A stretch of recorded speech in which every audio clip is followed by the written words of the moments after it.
I hope so you are doing well. आज की video में हम लोग डिस्कस करने वाले हैं सीटेट दिसंबर 2024 जिसका एग्जामिनेशन आप लोगों के 1 दिसंबर को है और इसका नोटिफिकेशन आप लोगों को 17 तारीख को मिल चुका है, जिसके फॉर्म फिलिंग जो है वो स्टार्ट हो चुके हैं। अगर आप लोग इंटरेस्टेड है टीचिंग एग्जामिनेशन, जिसमें स्पेसिफिकली अगर मैं बात करूं सेंट्रल लेवल पर अगर आप लोग टीचर बनना चाहते हैं तो आप लोग इस एलिजिबिलिटी क्राइटेरिया को एग्जाम को क्रैक करना होगा, तो ही आप लोग KVS, NVS and EMRS, DSSS इन सारे एग्जामिनेशन के लिए अप्लाई कर सकते हैं।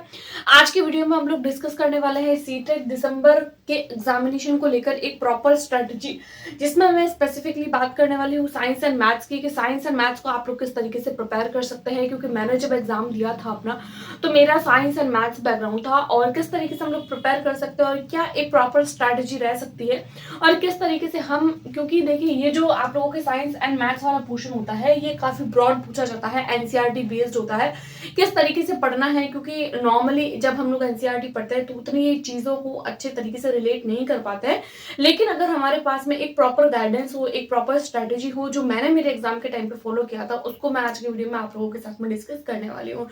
चैनल पर पहली बार आए तो प्लीज वीडियो को लाइक करके चैनल को सब्सक्राइब कर लीजिए और हमारे टेलीग्राम ग्रुप को ज्वाइन करना ना भूलें, जिसका लिंक मैंने डिस्क्रिप्शन बॉक्स में ऑलरेडी दे दिया है।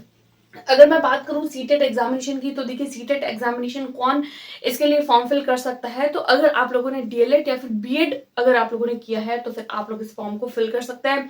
स्पेसिफिकली अगर मैं साइंस मैथ्स की बात करूं तो देखिए बीएड में अगर आप लोगों ने बीएससी किया है तो आप लोग बीएससी के साथ में अगर आप लोगों ने बीएड किया है तो आप लोग इस एग्जाम के लिए अप्लाई कर सकते हैं। और अगर आप लोगों ने बीएड नहीं किया है, अगर आप लोगों ने डीएलएड किया है तो डीएलएड के साथ में आप लोगों के ग्रेजुएशन होना चाहिए। ग्रेजुएशन आप लोगों के बीएससी सब्जेक्ट में होना चाहिए, यानी कि साइंस सब्जेक्ट में होना चाहिए। अगर आप लोगों ने साइंस सब्जेक्ट में ग्रेजुएशन किया है तो ही आप लोग एलिजिबल है। क्योंकि देखिए जो साइंस एंड मैथ्स होता है ये पेपर 2 के लिए होता है, और पेपर 2 आगे 2 पार्ट्स में डिवाइडेड रहता है। एक होता है एसएसटी वाला पोर्शन, एक होता है साइंस मैथ्स वाला पोर्शन। और बीए और बीकॉम वाला एसएसटी के लिए अप्लाई करते हैं, और साइंस वाले जो कैंडिडेट होते हैं वो, यानी बीएससी वाले जो कैंडिडेट होते हैं वो साइंस एंड मैथ्स के लिए अप्लाई करते हैं। अब हम लोग देख लेते हैं इसकी एक प्रॉपर स्ट्रेटेजी कि क्या हम किस तरीके से पढ़ सकते हैं, क्या हम एक प्रॉपर स्ट्रेटेजी फॉलो कर सकते हैं। हम स्पेसिफिकली बात कर रहे हैं पेपर 2 की, तो देखिए पेपर 2 में टोटल अगर मैं साइंस मैथ्स की बात करूं तो 5 सब्जेक्ट्स हम लोगों से पूछे जाते हैं। फर्स्ट आता है सीडीपी। जैसा कि हमको पता है कि ये आप लोगों का जो पेपर होता है वो 150 मार्क्स का होता है, 150 मार्क्स का होता है, और इसमें नेगेटिव मार्किंग नहीं होती है। 150 मार्क्स और 5 ही आप लोगों को सब्जेक्ट दिए जाते हैं। 150 में से आप अगर 5 को डिवाइड करते हैं तो पर पोर्शन जो है वो आप लोगों के 30 मार्क्स का, यानी कि पेपर 2 के लिए अगर मैं सीडीपी की बात करूं तो ये 30 मार्क्स की, मैथ्स 30 मार्क्स की, साइंस 30 मार्क्स की, लैंग्वेज 1 एंड लैंग्वेज 2, सारे के सारे पोर्शन जो होते हैं वो आप लोगों के 30 मार्क्स में डिवाइडेड रहते हैं। अगर मैं सबसे पहले सीडीपी की बात करूं तो देखिए सीडीपी को पढ़ने के लिए आप लोगों को सबसे पहले कुछ थियोरीज पढ़नी होगी, जैसे कुछ स्पेशल जो होती है वो थियोरीज होती है, जैसे आप लोगों की जीन पियाजे हो गया, कोहलबर्ग हो गया, वाइगॉस हो गया, नॉन चॉम्स्की हो गया। तो ये कुछ स्पेसिफिक थियोरीज होती है, इनको देखना होता है। साथ ही साथ आप लोग अगर आंसर्स को एलिमिनेट करना चाहते हैं तो आप लोग चाइल्ड सेंटर्ड एजुकेशन, यानी बच्चे को ध्यान में रखते हुए, बच्चे को सेंटर में रखते हुए अगर आप लोग आंसर करते हैं, जब आप लोग प्रीवियस ईयर करेंगे तो आप लोगों को खुद समझ आएगी कि आप लोग उस चीज को कितना अच्छे से रिलेट कर पा रहे हैं। राइट, तो सीडीपी को करने के लिए सबसे बेस्ट तरीका प्रीवियस ईयर करिए। थ्योरीज, कुछ पर्टिकुलर थ्योरीज है उसी को ध्यान में रखिए।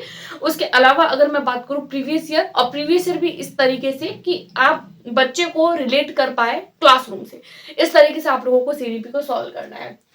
उसके अलावा हम स्पेसिफिक बात कर रहे हैं साइंस एंड मैथ्स की, तो देखिए अगर मैं मैथ्स एंड साइंस की बात करूं तो देखिए अगर पहले की मैं बात करूं 2011 से जैसा कि ये पेपर होना स्टार्ट हुआ है, तब तब जो ये जो साइंस एंड मैथ्स वाला सब्जेक्ट था वो काफी इजी पूछा जाता था, इतना डिफिकल्ट इसका पेपर नहीं आता था। लेकिन इस बार के जो अगर आप लोगों ने पेपर देखे हो, जैसे आप लोगों के 7 जुलाई को पेपर हुआ, उससे पहले आप लोगों के जनवरी में हुआ, उससे पहले आप लोगों ने अगर 2022 का पेपर देखा हो, तो साइंस एंड मैथ्स काफी डिफिकल्ट पूछी जाती है। कहने में तो पेपर 2 जो होता है वो ओनली एंड ओनली 6 to 8 का ही होता है, लेकिन इसके जो क्वेश्चंस होते हैं वो आप लोगों के 10th लेवल के पूछे जाते हैं। अब 10th लेवल का ये मतलब नहीं है कि आप लोग पूरी की पूरी साइंस की 10th की बुक पढ़ लेंगे, पूरी की पूरी साइंस की मैथ्स की 10th क्लास की बुक पढ़ लेंगे। इसका मतलब ये बिल्कुल भी नहीं है, क्योंकि साइंस के कुछ कुछ चैप्टर्स ऐसे हैं जो हमारे सीटेट के लिए काम के नहीं है 10th में। तो हम लोगों को मेन किस पे फोकस करना है, अगर हम लोग साइंस एंड मैथ्स की बात करें तो 6 to 8 क्लास के टॉपिक्स और उसी की बुक्स हम लोगों को पढ़नी है, उसके अलावा कुछ भी नहीं पढ़ना है। लेकिन कुछ स्पेसिफिक टॉपिक्स है जो हम लोगों को 9th और 10th की बुक में से दिए हुए हैं, उसको आप लोगों को पढ़ना होगा अगर आप लोग साइंस एंड मैथ्स के लिए प्रिपेयर कर रहे हैं। अगर मैं बात करूं मैथ्स की, तो देखिए ये आप लोगों के 30 मार्क्स का होता है, साइंस में आप लोगों के 30 मार्क्स की, दो पार्ट्स में ये डिवाइडेड रहते हैं। मैथ्स जो होता है वो 20 एंड 10 मार्क्स में, साइंस अगेन 30 मार्क्स की होती है जो 20 एंड 10। अभी 20 10 क्या है, तो देखिए जो 20 मार्क्स होते हैं वो आप लोगों का कंटेंट होता है, 10 मार्क्स आप लोगों के पेडागोजिकल पोर्शन होता है।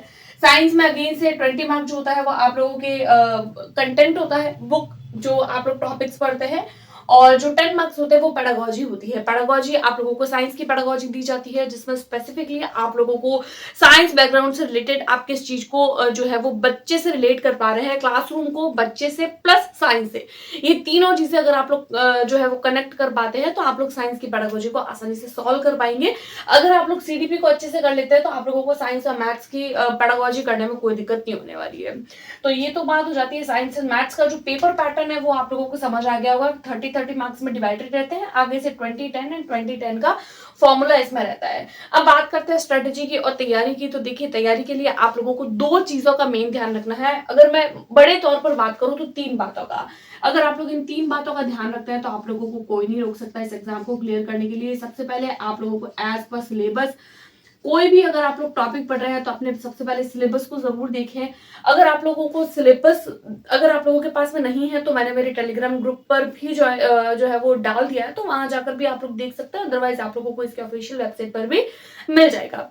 सबसे पहले सिलेबस देखें, एज पर सिलेबस पढ़े, आउट ऑफ सिलेबस कुछ भी ना पढ़े सीटेट के लिए, क्योंकि सीटेट में ऐसा नहीं होता है कि सिलेबस में कुछ और दिया है और पेपर में कुछ और आ रहा है। जो सिलेबस में होता है वही हमारे पेपर में पूछा जाता है। उसके बाद में मैं बात करूं, आप लोग एनसीईआरटी को पढ़ना ना भूलें। कई बार कैंडिडेट ऐसा करते हैं, क्वेश्चंस आते हैं एनसीईआरटी में से लेकिन पढ़ते हैं वो कोई और बुक्स, कोई ऑथेंटिक बुक्स ले आते हैं, ऑथेंटिक भी नहीं होती है बल्कि कोई भी अदर कोई भी बुक्स होती है उसको ले आते हैं और उसको पढ़ने की कोशिश करते हैं, फिर सोचते हैं कि हमारा सीटेट क्लियर नहीं हुआ। बल्कि आप लोगों ने अगर देखा हो तो सीटेट का रिजल्ट काफी डाउन रहता है। अगर 17 से 18 लाख लोग फॉर्म फिल करते हैं, सिर्फ 1.5 लाख 1 लाख के आसपास ही कैंडिडेट पेपर 2 को स्पेशली साइंस मैथ्स को क्लियर कर पाते हैं। तो इसका मेन रीजन यही है कि वो एनसीईआरटी पे फोकस नहीं करते। साथ ही साथ आप लोगों को तीसरी बात का ध्यान रखना है, वो है PYQ। अगर आप लोग इन तीन चीजों को ध्यान में रखते हुए अपनी तैयारी को करते हैं तो आप लोग सीटेट में 130 प्लस मार्क्स तक भी ला सकते हैं। देखिए 130 मार्क्स, वैसे तो कहने में ये जो एग्जाम होता है उसमें हम लोगों को 90 मार्क ही लाने होते हैं। As per passing marks 90 marks ही चाहिए अगर हम जनरल कैटेगरी से बिलोंग करते हैं, और अगर हम किसी अदर कैटेगरी से हैं, ओबीसी SC ST से, तो आप लोगों को 82 मार्क्स लाने हैं। लेकिन हम हमारी तैयारी को 130 के हिसाब से करते हैं। 130 तक अगर हम लोग प्रिपरेशन को करते हैं तो हम अपने मार्क्स को 120 तक ले आते हैं, जो अपने आप में बहुत बड़ा जो है वो अमाउंट होता है, बहुत बड़ी डिजिट होती है 120 मार्क्स लाना। अब कैंडिडेट कई बार ये सोचते हैं कि हम लोगों को जरूरत नहीं है ये इसमें सिर्फ 90 मार्क्स लाने, तो हम 90 लाएंगे। तो देखिए एनसीईआरटी इतनी डेप्थ में पूछी जा रही है जो आप लोगों के आगे आने वाले रिक्रूटमेंट एग्जाम के लिए बहुत ज्यादा हेल्पफुल रहती है। सबसे मेन बात आप लोगों को यही तीन चीजें ध्यान रखनी है, सिलेबस, एनसीईआरटी, PYQ। अगर आप लोग ये तीन चीजें करते हैं तो आप लोग सीटेट के एग्जाम को आसानी से क्लियर कर पाते हैं। तो ये मैंने आप लोगों को एलिजिबिलिटी क्राइटेरिया बता दिया। आप लोगों के इसमें नेगेटिव मार्किंग नहीं होती है, 150 मार्क्स का पेपर होता है और 150 मिनट मिलते हैं एक क्वेश्चन को करने के लिए, एक आप लोगों को जो है वो मिनट दिया जाता है। उसके बाद में हम लोग बात करते हैं लैंग्वेज 1 एंड लैंग्वेज 2 की। तो देखिए लैंग्वेज 1 और लैंग्वेज 2 का भी पैटर्न आप लोगों के इसी तरीके से रहता है। 30 मार्क्स का पेपर आता है लैंग्वेज 1 का एंड 30 मार्क्स का आप लोगों के आता है लैंग्वेज 2 का। इसका जो रेशियो रहता है वो 50-15 मार्क्स का रहता है, 15 एंड 15। यानी कि 15 नंबर की पेडागोजी, 15 नंबर का कंटेंट, 15 नंबर की पेडागोजी, 15 नंबर का कंटेंट। लैंग्वेज को लेकर वैसे मैं अलग से वीडियो बनाऊंगी। आज की वीडियो स्पेसिफिकली जो थी वो साइंस मैथ्स को लेकर थी, इसलिए मैंने स्पेशल जो है वो फोकस साइंस मैथ्स पे ही किया है। साइंस मैथ्स की एलिजिबिलिटी मैंने आप लोगों के साथ में शेयर करी, और साइंस मैथ्स को किस तरीके से प्रिपेयर कर सकते हैं, क्योंकि लैंग्वेज वाले पोर्शन को पढ़ने के लिए आप लोगों को एनसीईआरटी करने की जरूरत नहीं रहे, बस आप लोगों को सिलेबस एंड पीवाईक्यू करने हैं, तो आप लोग लैंग्वेज वाले पोर्शन को अच्छे से कर पाएंगे। लेकिन लैंग्वेज वाले पोर्शन के लिए मैं आप लोगों के लिए अलग से वीडियो लाऊंगी। आज की वीडियो स्पेसिफिकली साइंस मैथ्स के लिए थी। ऐसे कैंडिडेट जो साइंस मैथ्स के लिए प्रिपेयर कर रहे हैं तो हमारे चैनल से कनेक्ट कर सकते हैं, और ऐसे कैंडिडेट जो बिगनर्स है, पहली बार करना है, तो उन लोगों को थोड़ी सी दिक्कत हो सकती है, बट इतना डिफिकल्ट पेपर होता नहीं है, क्योंकि हमने भी दिया है। अगर ज्यादा डिफिकल्ट होता तो शायद हम लोग भी क्लियर न कर पाते। तो ये कुछ कुछ इन्फॉर्मेशन जो मुझे आज की वीडियो में देनी जरूरी लगी। इसके अलावा भी अगर आप लोगों की कोई क्वेरी है, कोई क्वेश्चन है, तो आप मुझे मेल भी कर सकते हैं, अदरवाइज कमेंट भी कर सकते हैं। आई होप आप लोगों को वीडियो पसंद आई होगी। Do like, subscribe and share. Thanks for watching.